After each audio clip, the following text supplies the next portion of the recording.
ஓம் சிவா கிருஷ்ணார்ப்பணம். இன்றைக்கு புதன்கிழமையில் அத்திமரத்தை வழிபடுவது ரொம்ப சிறப்பாகும். இந்த அத்திமரம் யாருக்கு முக்கியத்துவமானது அப்படின்னா, புதன்கிழமையில் பிறந்தவர்களுக்கு புதனுடைய நட்சத்திரம் 3 இருக்கின்ற அந்த 3 நட்சத்திரத்துக்கு உரியமானவை.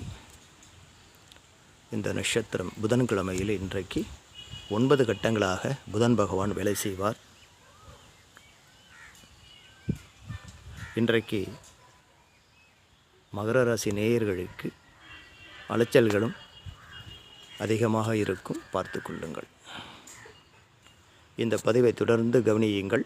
நான் எப்போது எந்த தெய்வத்தை வழிபட வேண்டும் என்று சொல்வது, இன்னைக்கு வால்மீகிநாதரை, பூமிக்காரனாக இருக்கும் வால்மீகிநாதர் திருவாரூர் தியாகராஜ பெருமானை இன்னைக்கு வணங்க வேண்டும். அப்படி வணங்கினால் இன்றைக்கு புதன் பகவான்